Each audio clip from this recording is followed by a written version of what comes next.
Hey everybody, welcome back to the shop. Last time we did a relay video, we just kind of went over the basics of how they work, how to hook them up, how to troubleshoot them. This time we're going to do some more advanced stuff with it. Let's check it out. Okay, we're going to draw a little schematic here to show how to hook up these two relays to create a polarity switch. So, first thing we need to do is take power from our battery, run it into a fuse. Then we're going to connect the positive side of the battery to the normally open circuit or contact on these two relays.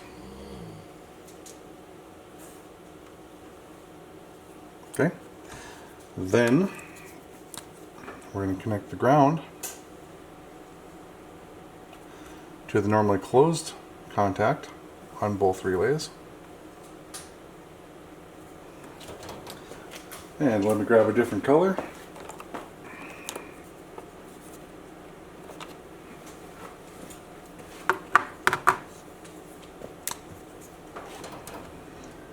The green is going to come down to here, go to our motor, and then we'll use a purple one over here.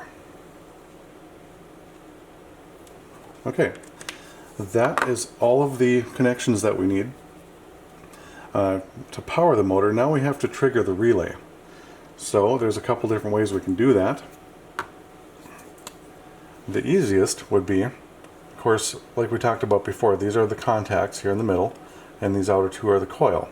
So currently, ground is being connected to this side of the motor, and ground is also being applied to that part of the motor. So the motor is not turning right now at all. Now, as you could imagine, if you were to trigger one of these relays, that's going to connect this output common terminal to the positive, and this one would still be grounded because we never triggered this relay. So you'd have ground coming out of here and power coming out of here, which of course then your motor would spin. Then if you were to de-energize this one and energize this one, now the motor is going to turn the other direction because now you're grounding this output and putting power to that side. Hopefully that makes some sense. But well, let's draw the last part of this here, which would be the control circuits for the relays.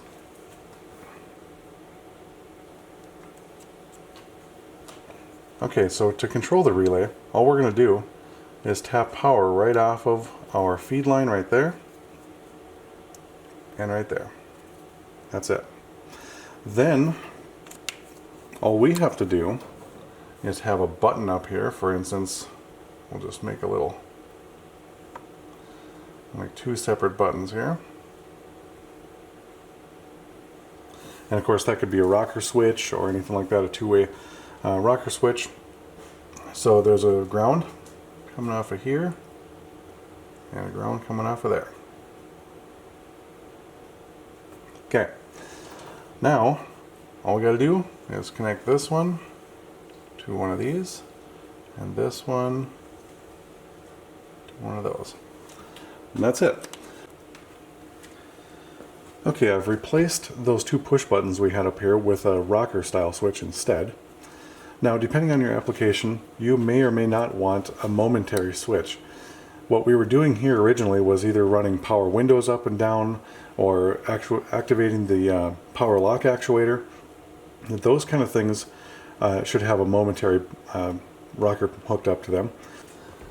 Okay, so you've wired up your relays, you have it hooked up to the battery, you've got your motor hooked up, you're all excited, it's time to make this thing work, and you push down and the window goes up. Now what? Well, there's a couple options. We can flip the switch around, that'd be the easiest thing if you have that option. You could also switch the two output terminals on your switch, because that'll just run the relays in the opposite polarity and the motor will go the other way. You could also switch the motor wiring on the inside the door if that was easier. So any of those things will switch the direction that the motor goes when you push the button up or down. Alright, let's hook this thing up. So I think the first thing we're going to start with is our power wire. This is of course pretty lightweight stuff just for testing here. If you're running a power window motor or something like that, it's going to take quite a bit more current, and I wouldn't recommend using this little wire. So, that in mind, we need one side of the coil to be powered, and we need the normally open, the center one, normally open to be power. Then we'll hop over to the coil on the other side and the normally open on the other relay. We'll do our outputs here quick. These were our purple and green wires in our schematic. So there's the purple one, and there's the green one. Okay. And then I'm going to make sure we're centered in the screen here. We're looking good. Okay. Then our grounds, we need those, of course, for this battery feed. This is going to be normally closed on both sides. Okay, hopefully you guys can see all of that mess. Move it over where you can see. And then our two trigger wires.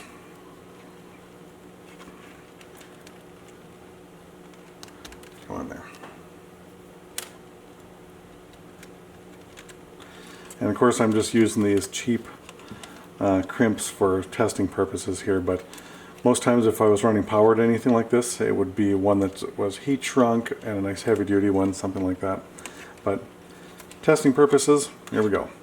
So, trigger wires. These are the two, this is the orange and white. I know on our schematic we had them as black going to the switch on the dash, but this time we're going to use orange and white.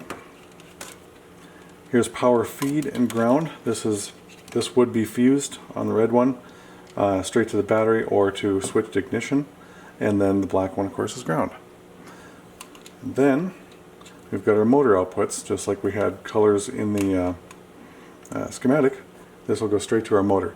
In this case, I think I'm just going to use a meter so you guys can see the voltage changing from off to negative to positive. So let's get it hooked up. I've grounded our two switches here. Now, I didn't have a rocker laying around the shop here that I could use that was any good, but so this is our chassis ground, right? So we were grounding our relays to chassis and then also our switches to chassis. Then we have to bring our control wires over here still. Plug those into our switches.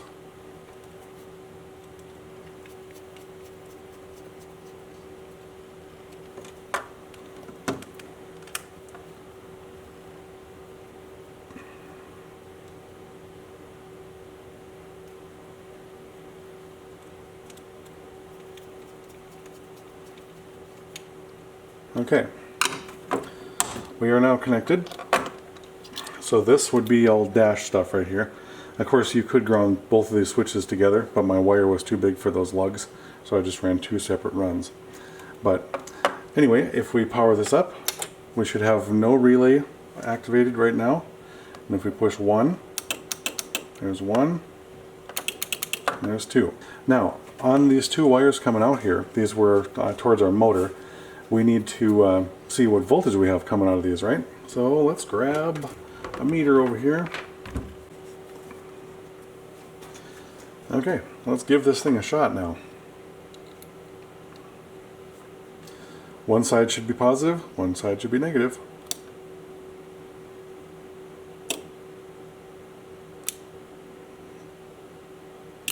It works.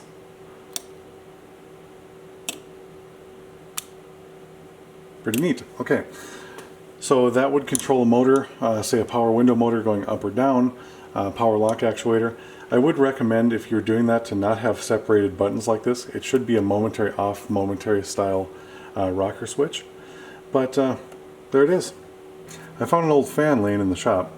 Decided to hook it up to this. Here we go. Counterclockwise, clockwise.